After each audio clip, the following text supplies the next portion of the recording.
এসো কোরআনের আঙিনা, এসো শান্তির মোহনা। জীবনকে রাঙাতে ফুলে ফুলে সাজাতে আল্লাহর প্রেম সুধা নিয়ে এলো পিএইচপি কোরআনের আলো, পিএইচপি কোরআনের আলো, পিএইচপি কোরআনের আলো। আসসালামু আলাইকুম ওয়া রাহমাতুল্লাহ। মানুষের মুক্তির জন্য, মানুষের কল্যাণের জন্য মহান রাব্বুল আলামিন প্রেরণ করলেন এক ঐশী কিতাব, নাম তার আল কুরআনুল করিম। ইহজাগতিক মুক্তির জন্য, পরজাগতিক কল্যাণের জন্য আমাদেরকে সেই কিতাবের অনুসরণ করা বাধ্যতামূলক। আমরা যদি মুমিন হয়ে থাকি, আমরা যদি মুসলিম হয়ে থাকি, আল কুরআনের পথনির্দেশ অনুসরণ করাই হচ্ছে একান্ত বাঞ্ছনীয়। সেই আল কুরআনুল করিমের তিলাওয়াতের অনুষ্ঠান হিফজুল কোরআন প্রতিযোগিতার এক অনন্য আয়োজন পিএইচপি কোরআনের আলো প্রতিভার সন্ধানে 2024-এ আপনাদের সবাইকে স্বাগত জানাচ্ছি। আমি শাহ ইফতেখার তারিক। আপনারা সকলেই জানেন এবারের এই আয়োজন হচ্ছে ভিন্ন আঙ্গিকে, ভিন্ন মাত্রায়। দেশের সীমানার বাইরে সংযুক্ত আরব আমিরাতের দুবাইয়ে সমুদ্র উপকণ্ঠে আমাদের এই কোরআনের মাহফিল বসেছে। আজকের পর্বের প্রথম প্রতিযোগীকে মঞ্চে রাখবার আগে সম্মানিত বিচারক মণ্ডলীর সাথে আপনাদের পরিচয় করিয়ে দিচ্ছি। সম্মানিত বিচারক হিসেবে আমাদের মাঝে উপস্থিত রয়েছেন শেখ শোয়েব মোহাম্মদ আল আজহারি, কোরআনের আলো ফাউন্ডেশনের সম্মানিত চেয়ারম্যান হাফেজ মাওলানা আবু ইউসুফ, আন্তর্জাতিক কারি মোহাম্মদ জহিরুল ইসলাম। সম্মানিত অতিথি হিসেবে আমাদের মাঝে উপস্থিত রয়েছেন প্রবাসী বাংলাদেশি ব্যবসায়ী জনাব মোহাম্মদ নোমান। আজকের পর্বের প্রথম প্রতিযোগীকে মঞ্চে ডাকবার আগে এই পর্বের নিয়মটি জানিয়ে দিচ্ছি। সম্মানিত বিচারক পবিত্র কোরআনের একটি আয়াত তিলাওয়াত করবেন, সেখান থেকেই প্রতিযোগীকে তিলাওয়াত করে যেতে হবে। আজ যে 5 প্রতিযোগী পারফর্ম করবে তারা গতকাল পারফর্ম করেছিল সংযুক্ত আরব আমিরাতের শারজার একটি মরুদ্যানে, আর আজ তারা পারফর্ম করছে ঝলমলে দুবাইয়ে এই সমুদ্র উপকূলে। প্রিয় দর্শক, প্রথম প্রতিযোগী হিসাবে মঞ্চে ডেকে নিচ্ছি লক্ষ্মীপুরের মেধাবী প্রতিযোগী মাহফুজুর রহমানকে। হাফেজ মাহফুজুর রহমান আসছে মঞ্চে। পিএইচপি কোরআনের আলো, পিএইচপি কোরআনের আলো। রাহমাতুল্লাহি ওয়া বারাকাতুহু। ওয়া আলাইকুম আসসালাম ওয়া রাহমাতুল্লাহি ওয়া বারাকাতুহু। আউযু বিল্লাহি মিনাশ শাইতানির রাজীম। وقيل للذين اتقوا ماذا أنزل ربكم قالوا خيرا. أعوذ بالله من الشيطان الرجيم.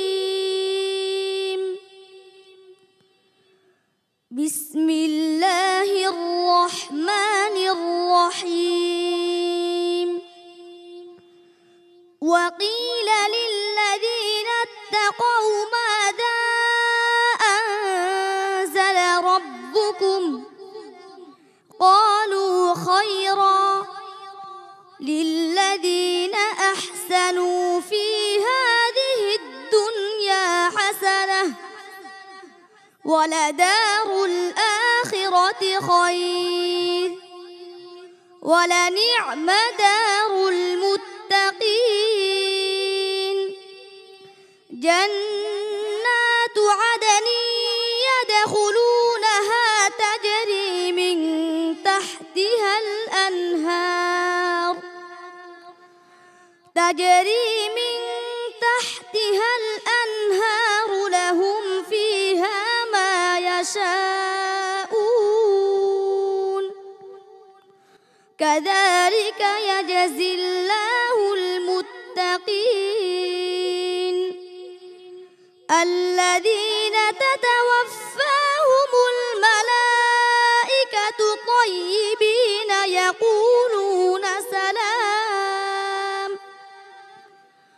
يقولون سلام عليكم ادخلوا الجنة بما كنتم تعملون. هل ينظرون إلا أن تأتيهم الملائكة أو يأتي أمر ربك كذلك فعل الذين من قبلهم وما ظلمهم الله ولكن كانوا أنفسهم يظلمون فأصابهم سيئات ما عملوا وحاق بهم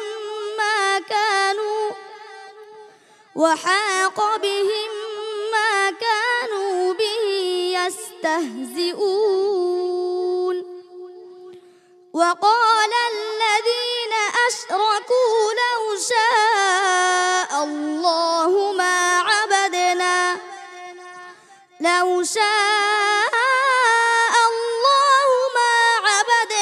من دونه من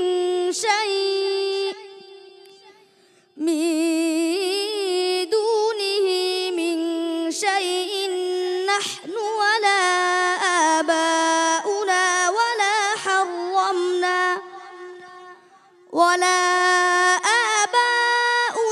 ولا حرمنا من دونه من شيء كذلك فعل الذين من قبلهم فهل على الرسل إلا البلاغ المبين ولقد بعثنا في كل أمة رسولا أن اعبدوا الله واجتنبوا الطاغوت فمنهم من هدى الله ومنهم من حقت عليه الضلالة فسيروا في الأرض فانظروا كيف كان عاقبة المكذبين إن تحرص على هداهم فإن الله لا يهدي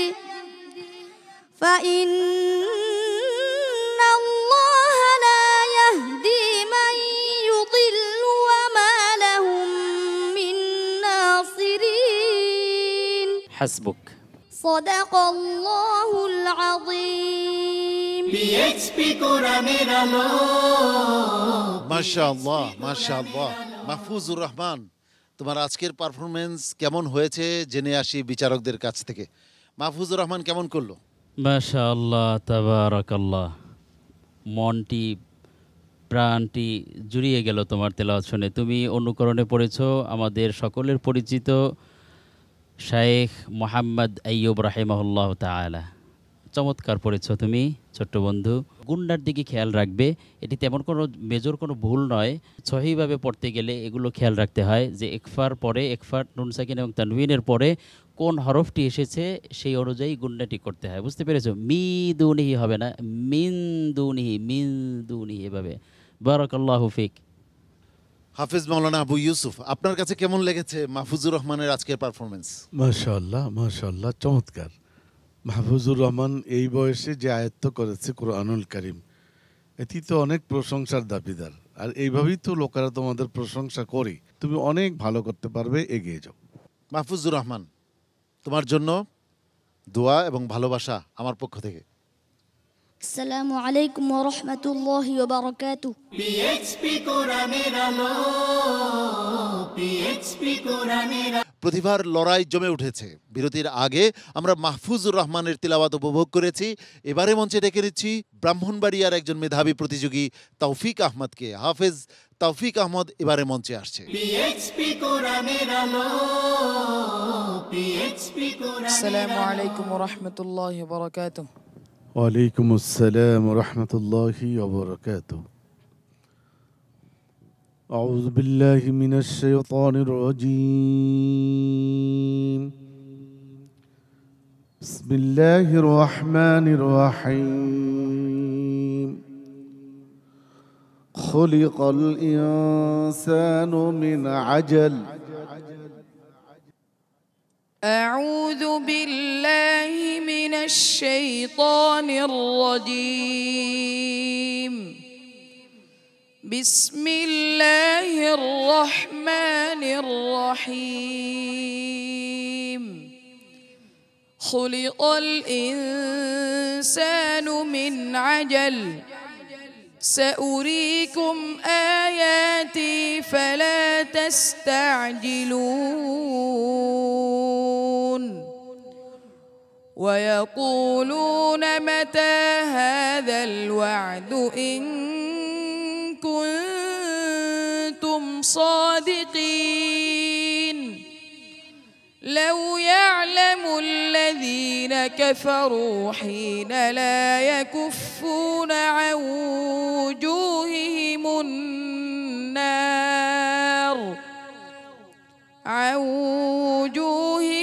النار ولا عن ظهورهم ولا هم ينصرون بل تأتيهم بغتة فتبهتهم فلا يستطيعون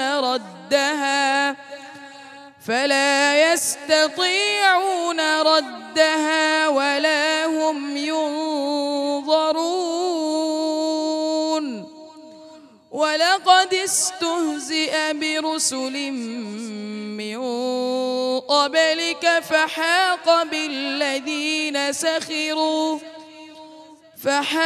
بالذين سخروا منهم ما كانوا به يستهزئون قل من يكلؤكم بالليل والنهار من الرحمن بل هم عن ذكر ربهم معرضون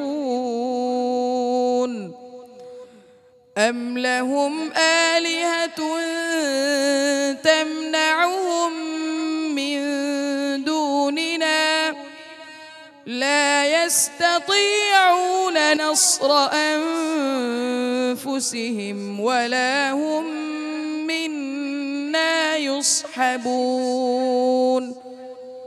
بل متعنا هؤلاء وآباءهم حتى طال عليهم العمر أفلا يرون أنا نأتي الأرض ننقصها من أطرافها أفهم الغالبون قل إنما أنذركم بالوحي ولا يسمع الصم الدعاء إذا ما ينذرون ولئن مستهم نفحة من عذاب ربك ليقولن يا ويلنا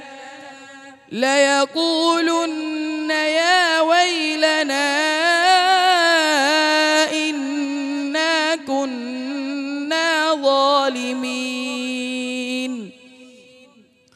ونضع الموازين القسط ليوم القيامة فلا تظلم نفس شيئا وإن كان مثقال حبة من خردل أتينا بها وكفى بنا حاسبين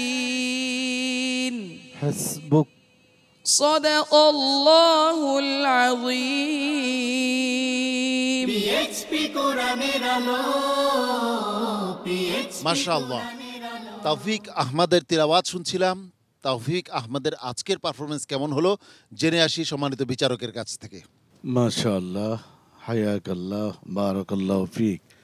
তৌফিক, হৃদয়গ্রাহী একটি তেলাওয়াত তুমি উপহার দিয়েছ, আর যার অনুকরণ করলে অনেকটাই কিন্তু তুমি পেরেছ।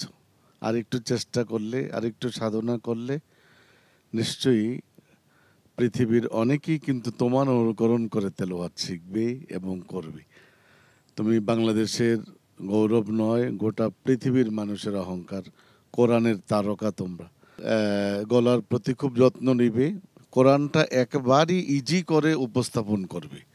এগিয়ে যাও, আমার কাছে অনেক অনেক ভালো লাগছে। তোমার জন্য অনেক অনেক শুভকামনা। সম্মানিত বিচারক শেখ শোয়েব মোহাম্মদ আল আজহারি, তৌফিক আহমদের আজকের পারফরমেন্স কেমন ছিল?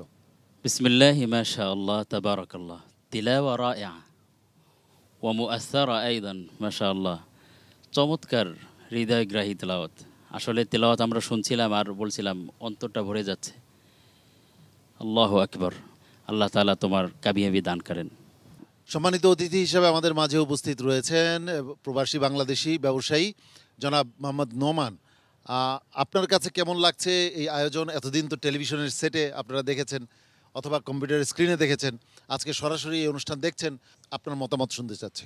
আলহামদুলিল্লাহ, আমার কাছে খুব ভালো লাগছে, কারণ আমরা তো সব সময় এটা টিভিতে দেখি, ইউটিউবে দেখি, অনেক দূরে লাগতো জিনিসটা, কিন্তু আজকে নিজের স্বচক্ষে দেখি, তাও দুবাইয়ের মতো জায়গাতে, বিশ্বের বিভিন্ন দেশ থেকে মানুষ এখানে আসে।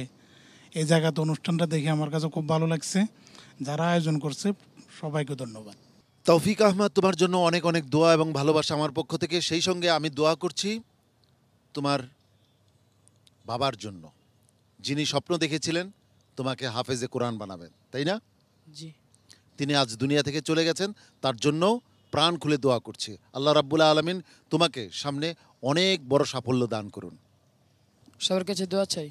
আসসালামু আলাইকুম ওয়া রাহমাতুল্লাহি ওয়া বারাকাতুহু। পিএইচপি কোরআনের আলো, পিএইচপি কোরআনের আলো। পিএইচপি কোরআনের আলো প্রতিভার সন্ধানে 2024-এ পরবর্তী প্রতিযোগী হিসাবে মঞ্চে ডেকে নিচ্ছি হবিগঞ্জের বাহুবলের একজন মেধাবী প্রতিযোগী আবু তালহা আনহারকে।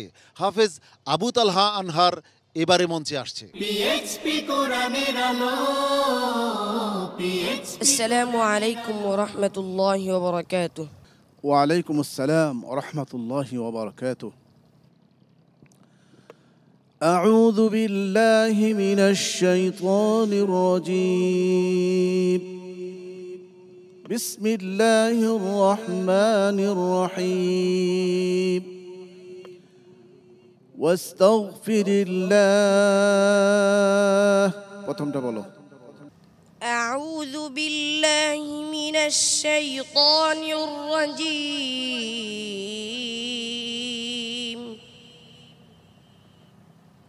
بسم الله الرحمن الرحيم. واستغفر الله إن الله كان غفورا رحيما. ولا تجادل عن الذين يختانون أنفسهم إن الله لا يحب من كان خوانا أثيما. يستخفون من الناس ولا يستخفون من الله وهو معهم إذ يبيتون ما لا يرضى من القول وكان الله بما يعملون محيطا. ها أنتم هؤلاء جادلتم عنهم في الحياة الدنيا فمن يجادل الله عنهم يوم القيامة أم من يكون عليهم شهيدا.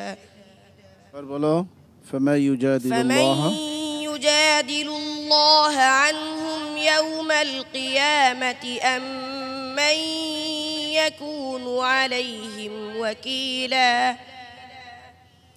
ومن يعمل سوءا أو يظلم نفسه ثم يستغفر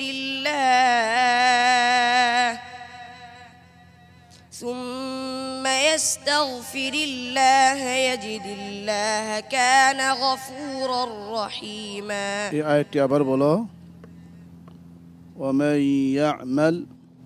ومن يعمل سوءا أو يظلم نفسه ثم يستغفر الله يجد الله غفورا رحيما ঠিক আছে ومن يكسب إثما فإنما يكسبه على نفسه وكان الله عليما حكيما ومن يكسب خطيئة أو إثما ثم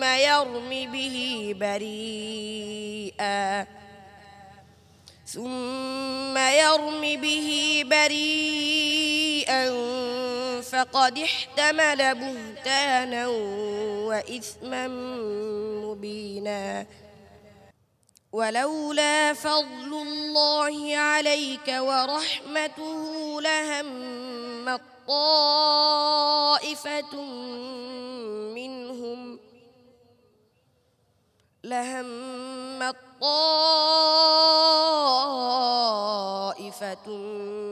منهم أن يضلوك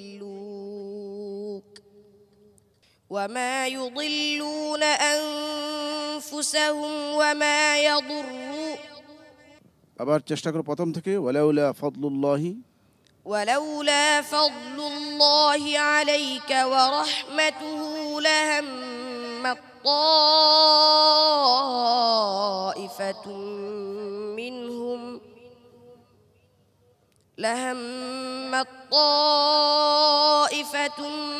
منهم أن يضلوك وما يضلون إلا أنفسهم وما يضرونك من شيء وأنزل الله عليك الكتاب والحكمة وعلمك ما لم تكن تعلم وكان فضل الله عليك عظيما حسبك صدق الله العظيم PHP কোরআনের আলো মাশাআল্লাহ, চমৎকার তিলাওয়াত শুনছিলাম। আজকের এই প্রতিযোগীর পারফরমেন্স কেমন ছিল জেনে আসি আন্তর্জাতিক কারি জহিরুল ইসলাম সাহেবের কাছ থেকে। আলহামদুলিল্লাহ, আবু তালহা আনহার বিগত পর্বগুলোতে যেরকম আমরা তার পারফরমেন্স দেখেছি, তেলাওয়াতের যে সৌন্দর্য, যে ভালো লাগা পেয়েছিলাম, আজকে তার চেয়ে অনেকটাই কম দেখেছি। তার মধ্যে তেলাওয়াতে কিছু মিস্টেকও হয়েছে। যেমন এখানে তুমি বলেছো ইন্নাল্লাহা লা ইউহিব্বু মান কানা পাতলা হবে গুনাটা, তুমি গুনাটাকে শক্ত করেছো এবং একটু মোটা করেছো। তারপরে এদিকে বলেছো ওয়াল হিকমাতা ওয়া আল্লামাকা মা লাম তাকুন, পাতলা হবে, হালকা হবে, মা লাম তাকুন তা'লাম এরকম হবে, কিন্তু তোমারটা একটু ব্যতিক্রম হয়েছে। তো এই জন্য এই জাতীয় মিস্টেকগুলো এই সময়ের মধ্যে হওয়াটা আমরা আশা করিনি। তো সামনের দিকে অনেক সাবধানতার সাথে তুমি এগিয়ে যাবে, আমি আশা করছি ভবিষ্যতে তুমি চেষ্টা করলে অনেক ভালো করতে পারবে। ধন্যবাদ, জাযাকাল্লাহ।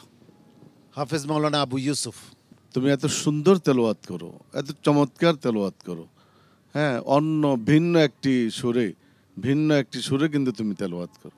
তবে আজকে আমরা আশা করিনি, খুব সাবধানে সতর্কতার সাথে তেলাওয়াত করবে। আবু তালহা আনহার ঘাবড়াবার কিছুই নেই, এখনও ফলাফল হয়নি। আল্লাহ রাব্বুল আলামিন ভালো জানেন কি হবে। তোমার জন্য অনেক অনেক শুভকামনা এবং দোয়া আমার পক্ষ থেকে রইল। সবার কাছে দোয়া চাই। আসসালামু আলাইকুম ওয়া রাহমাতুল্লাহি ওয়া বারাকাতুহু। PHP কোরআনের আলো।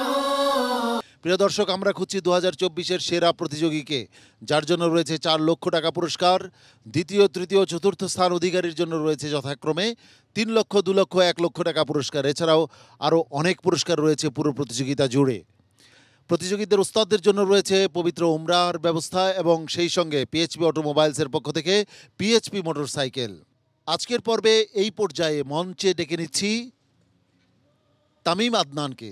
হাফেজ তামিম আদনান এবারে আসছে মঞ্চে। পিএইচপি কোরআনের আলো, পিএইচপি কোরআনের আলো। আসসালামু আলাইকুম ওরহমতুল্লাহি ওয়াবারাকাতুহু।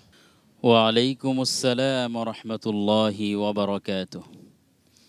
اقرأ من قول الله تعالى: أعوذ بالله من الشيطان الرجيم واتل عليهم نبأ بني آدم بالحق. أعوذ بالله من الشيطان الرجيم.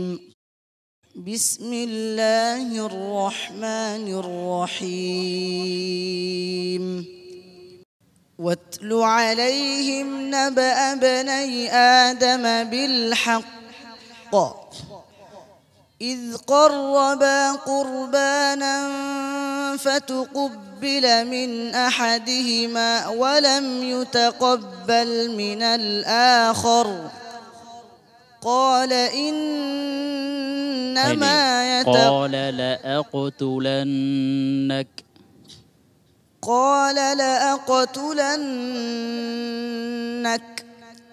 قال إنما يتقبل الله من المتقين لئن بسطت إلي يدك لتقتلني ما أنا بباسط يدي إليك لأقتلك إني أخاف الله رب العالمين إني أريد أن تبوء بإثمي وإثمك فتكون من أصحاب النار وذلك جزاء الظالمين فطوعت له نفسه قتل أخيه فقتله فأصبح من الخاسرين فبعث الله غرابا يبحث في الأرض ليريه كيف يواري سوءة أخيه قال يا ويلتى أعجزت أن أكون مثل هذا الغراب فأواري سوءة أخي فأصبح من النادمين من أجل ذلك كتبنا على بني إسرائيل أنه من قتل نفسا بغير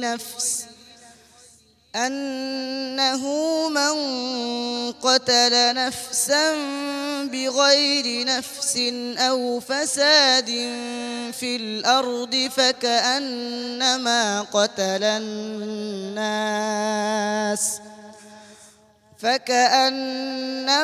قتل الناس جميعا ومن أحياها فكأنما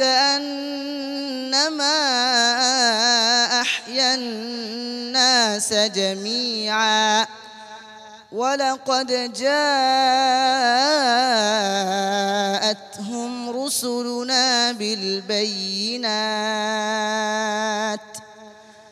ثم إن كثيرا منهم من بعد ذلك ثم إن ولقد جاءتهم رسلنا بالبينات ثم إن كثيرا منهم من بعد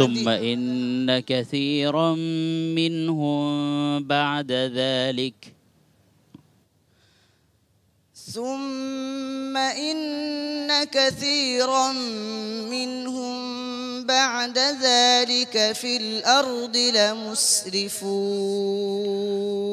হাসবুক। صدق الله العظيم পিএইচপি কোরআনের আলো, পিএইচপি কোরআনের আলো। মাশাআল্লাহ, তামিম আদনান নেত্রকোনার প্রতিযোগী, যার জন্মস্থান হচ্ছে ময়মনসিংহ। তামিম আদনানের আজকের পারফরমেন্স কেমন হলো জেনে আসি শোয়েব মোহাম্মদ আল আজহারির কাছ থেকে। মাশাআল্লাহ তাবারাকাল্লাহ। তামিম আদনান ভালো তেলাওয়াত করে থাকে, কিন্তু হঠাৎ করে হোঁচট খেয়ে গেল। এটা আসলে আমরা কল্পনা করিনি। এরকম একটি পর্বে এসে একটু সামান্য ভুল করলেই অনেক দূরে ছিটকে পড়ে যেতে হয়, সেখানে দুটি ইয়াদে ভুল যাওয়া, অনেক কিছু। দেখি আল্লাহ তাআলা তোমার তাকদীরে কি লিখেছেন, আল্লাহ তাআলা তোমাকে কামিয়াব দান করেন, দোয়া করি। হাফেজ মাওলানা আবু ইউসুফ। কি বলবো আসলে, তোমাদের কারণে যদি তোমরা ছিটকে পড়ো আমাদের অনেক কষ্ট হয়। অসতর্কতার কারণে এই ঘটনাগুলো কিন্তু ঘটে যায়। অনেক অনেক শুভকামনা, এগিয়ে যাও। অনেক দোয়া এবং শুভকামনা তামিম আদনানের জন্য। আসসালামু আলাইকুম রহমতুল্লাহি ওয়া বারাকাতুহু। পিএইচপি কোরআনের আলো।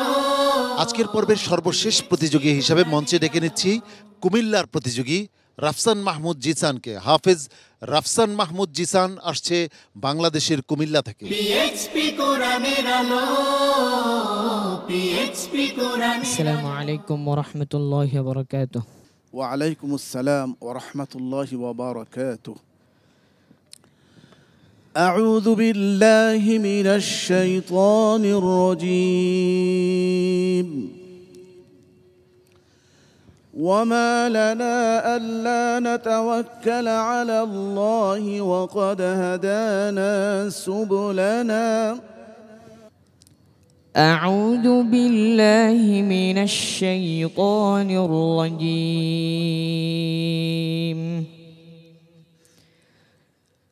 بسم الله الرحمن الرحيم. وما لنا ألا نتوكل على الله وقد هدانا سبلنا ولنصبرن على ما آذيتمونا وعلى الله فليتوكل المتوكلون. وقال الذين كفروا لرسلهم لنخرجنكم من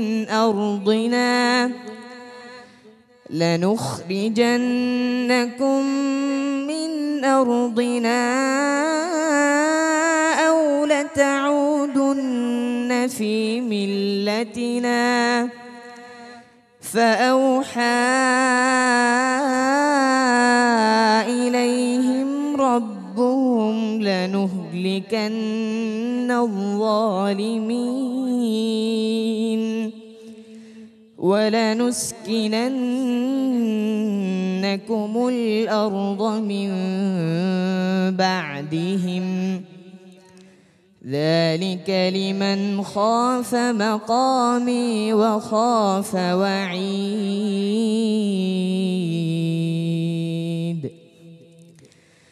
واستفتحوا وخاب كل جبار عنيد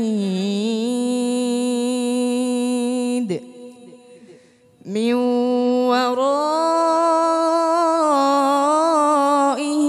جهنم ويسقى من ماء صديد يتجرعه ولا يكاد يسيغه ويأتيه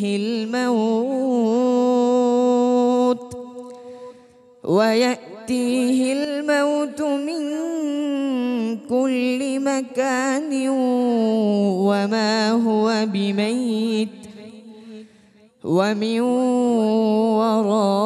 ورائه عذاب غليظ مثل الذين كفروا بربهم أعمالهم كرماد اشتدت به الريح في يوم عاصف لا يقدرون مما كسبوا على شيء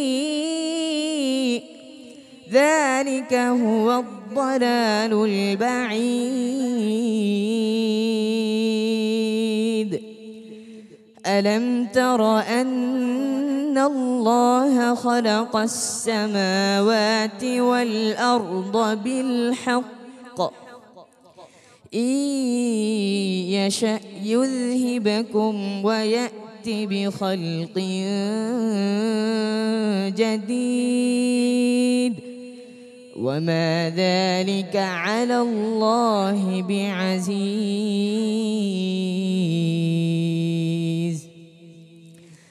وبرزوا لله جميعا فقال الضعفاء للذين استكبروا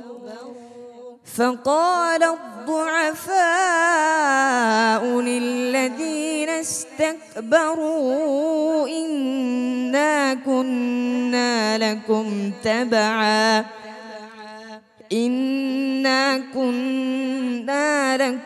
تبعا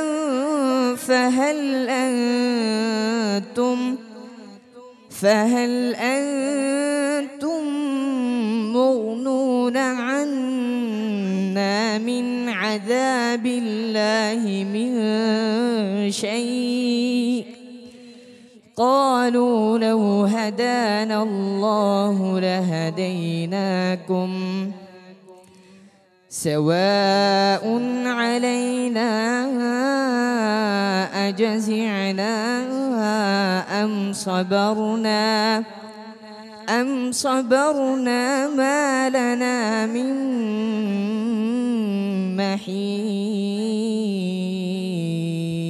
محيص حسبك صدق الله العظيم PXP কোরআনের আলো মাশাআল্লাহ মাশাআল্লাহ রাফসান মাহমুদ জিসানের তিলাওয়াত আমরা শুনছিলাম। প্রিয় দর্শক, তার আজকের পারফরমেন্স কেমন ছিল জেনে আসি সম্মানিত বিচারকের কাছ থেকে। আলহামদুলিল্লাহ, রাফসানজান আগেও ভালো পড়েছে, আজকেও ভালো পড়েছে, তবে একটু ঠান্ডা লেগেছে মনে হচ্ছে। আরেকটি বিষয় তাকে আগেও বলা হয়েছে যে পড়ার মধ্যে বিনা কারণে নাকে যায়, এই বিষয়টা তোমার আরো সতর্ক হতে হবে অবশ্যই। সম্মানিত বিচারক, একটু এই জায়গায় আমি তার সম্পর্কে একটা তথ্য দিই আপনাকে, হয়তো আপনার এই ক্ষেত্রে সহযোগিতা হতে পারে। জি অবশ্যই। সেটা হচ্ছে তার নাকে একটা শারীরিক ত্রুটি আছে, যে কারণে তার মানে নাকে আসে, তার ধারণা এটা আর কি। তাই এই জন্যেই আসলে অনেকবার বলা হয়েছে, সে পরিবর্তন করতে পারছে না, তার মানে একটু সমস্যা আছে, চেষ্টা করছে বোঝা যাচ্ছে তাতে। আরেকটি হলো, তুমি যেন কতদিনে হিফজ করেছো? 49 দিন। এটা তো একটা বিশাল ব্যাপার, একটা কি বলে আল্লাহর তরফ থেকে বিশেষ গিফট তোমাকে আল্লাহ তাআলা দিয়েছে। এই জন্যে তুমি আরও চেষ্টা করো ভালো মানের হাফেজ হয়ে ভালো মানের একজন বিশ্বময়ের আলেম যেন হতে পারো। তোমার জন্য দোয়া রইল। থ্যাংক ইউ, জাযাকাল্লাহ। সম্মানিত বিচারক হাফেজ মাওলানা আবু ইউসুফ, রাফসান মাহমুদ জিসানের আজকের পারফরমেন্স নিয়ে কিছু বলুন। মাশাআল্লাহ, রাফসান মাহমুদ মাত্র 49 দিনে তেলাওয়াত কোরআনুল কারীম বুকে ধারণ করেছে, অনেক বিশাল একটি ব্যাপার। কোটি কোটি প্রতিভাদের মধ্যে একজন প্রতিভা আমি বলবো। নাম্বার 2 হলো হৃদয়গ্রাহী একটি তেলাওয়াত, কনফিডেন্স লেভেল খুব ভালো ছিল, তেলাওয়াতের মানও ভালো ছিল, ওঠানামাটা খুব ভালো ছিল। আমার কাছে অনেক ভালো লাগছে। এগিয়ে যাও, ওস্তাদ যা বলেছে যদি একটু আমল করো তাহলে অনেক দূর যেতে পারবে বাবা। ধন্যবাদ। আসসালামু আলাইকুম ওয়া রাহমাতুল্লাহি ওয়া বারাকাতুহু। PXP কোরআনের আলো। রাফসান মাহমুদ জিসানের তেলাওয়াতের মধ্য দিয়ে আমরা চলে এসেছি এই পর্বের একেবারে শেষ প্রান্তে। প্রিয় দর্শক, ফলাফল ঘোষণার পালা। আজকের পর্বের 5 প্রতিযোগীর তেলাওয়াত আমরা উপভোগ করেছি বিরতির আগে। এবার ফলাফল প্রকাশের পালা। ফলাফল ঘোষণার আগে মঞ্চে ডেকে নিচ্ছি 5 প্রতিযোগীকে। এসো কোরআনের আঙিনায়, এসো শান্তির মোহনায়, এসো কোরআনের আঙিনায়। আমার পাশে পেয়ে গেছে আজকের পর্বের 5 প্রতিযোগী। এদের মধ্য থেকে 3 জন চলে যাবে পরবর্তী রাউন্ডে, আর 2 জনকে বিদায় নিতে হবে। আমার সর্ববামে রয়েছে মাহফুজুর রহমান, লক্ষ্মীপুরের প্রতিযোগী। তারপর রয়েছে তৌফিক আহমদ, ব্রাহ্মণবাড়িয়ার প্রতিযোগী। ডানে রয়েছে আবু তালহা আনহার, তারপর রয়েছে তামিম আদনান, এবং সর্বডানে রয়েছে রাফসান মাহমুদ জিসান। এদের মধ্য থেকে সর্বোচ্চ নম্বর নিয়ে পরবর্তী রাউন্ডে চলে যাচ্ছে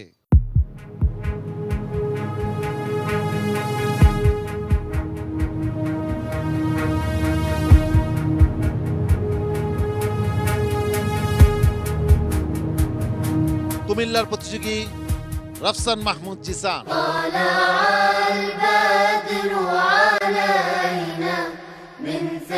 অনেক অনেক শুভকামনা তোমার জন্য। তুমি চলে যাও তোমার আসনে। বাকি রয়ে গেল 4 জন। এই 4 জনের মধ্য থেকে পরবর্তী রাউন্ডে চলে যাচ্ছে লক্ষ্মীপুরের মাহফুজুর রহমান।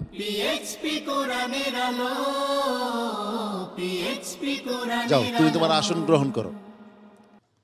বাকি রয়ে গেল 3 জন। এই 3 প্রতিযোগীর মধ্য থেকে বিদায় নিচ্ছে বাহুবল হবিগঞ্জের প্রতিযোগী আবু তালহা আনহার। ময়মনসিংহের তামিম আদনান এবং ব্রাহ্মণবাড়িয়ার তৌফিক আহমদ, এই 2 জনের মধ্য থেকে 1 জন বিদায় নেবে, আর 1 জন যাচ্ছে পরবর্তী রাউন্ডে। পরবর্তী রাউন্ডে চলে যাচ্ছে ব্রাহ্মণবাড়িয়ার প্রতিযোগী তৌফিক আহমদ। তৌফিক আহমদকে অনেক অনেক অভিনন্দন। তুমি যাচ্ছ পরবর্তী রাউন্ডে। তুমি তোমার আসন গ্রহণ করো। আর তামিম আদনান, অনেক সমবেদনা, তুমি এই পর্ব থেকে বিদায় নিচ্ছ। প্রিয় দর্শক, সাফল্য আর ব্যর্থতা এর নামই তো জীবন।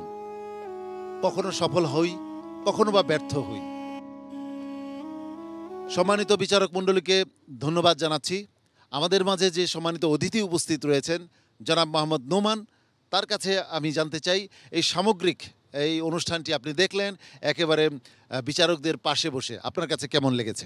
আসসালামু আলাইকুম রহমতুল্লাহ বরাকাত। আলহামদুলিল্লাহ, আমি সর্বপ্রথম ধন্যবাদ জানাই আমাদের কোরআনের আলোর চেয়ারম্যান জনাব হজরত মাওলানা আবু ইউসুফ সাহেবকে। ওনার সাহস এবং হিম্মতের দ্বারাই আমরা সরাসরি আজকে এই অনুষ্ঠানটা দেখতে পারছি। আমাদের কাছে খুব ভালো লাগছে, এবং আরও যারা এখানে আছে আমি প্রত্যেককে ধন্যবাদ জানাই। আমরা আপনাকেও অনেক অনেক ধন্যবাদ ও মোবারকবাদ জানাচ্ছি আমাদের মাঝে উপস্থিত হবার জন্য। প্রিয় দর্শক, আমরা অনুষ্ঠানের একেবারে শেষ পর্যায়ে উপনীত হয়েছি। সম্মানিত বিচারক মণ্ডলীকে মোবারকবাদ ও ধন্যবাদ জানাচ্ছি, কৃতজ্ঞতা জানাচ্ছি সম্মানিত অতিথিকে। আগামীকাল একই সময়ে আপনাদের প্রিয় স্যাটেলাইট চ্যানেল এনটিভির পর্দায় আপনাদের প্রিয় অনুষ্ঠান হিফজুল কোরআন প্রতিযোগিতার অনুষ্ঠান পিএইচপি কোরআনের আলো প্রতিভার সন্ধানে 2024 দেখার আমন্ত্রণ জানাচ্ছি। আল্লাহ রাব্বুল আলামিন আপনাকে, আমাকে, সবাইকে ভালো রাখুন, সুস্থ রাখুন, ঈমান ও আমলের সঙ্গে রাখুন। এই প্রত্যাশায় আমি শাহ ইফতেখার তারিক আজকের মতো এখানেই বিদায় নিচ্ছি। আসসালামু আলাইকুম ওয়া রাহমাতুল্লাহি ওয়া বারাকাতুহু। এ পথে আমাদের আহ্বান, জীবনকে করো মহিয়ান। জ্বলে ওঠো কোরআনের মহিমায়, বিশ্বে শান্তির আওয়াজ তোলো। পিএইচপি কোরআনের আলো, পিএইচপি কোরআনের আলো।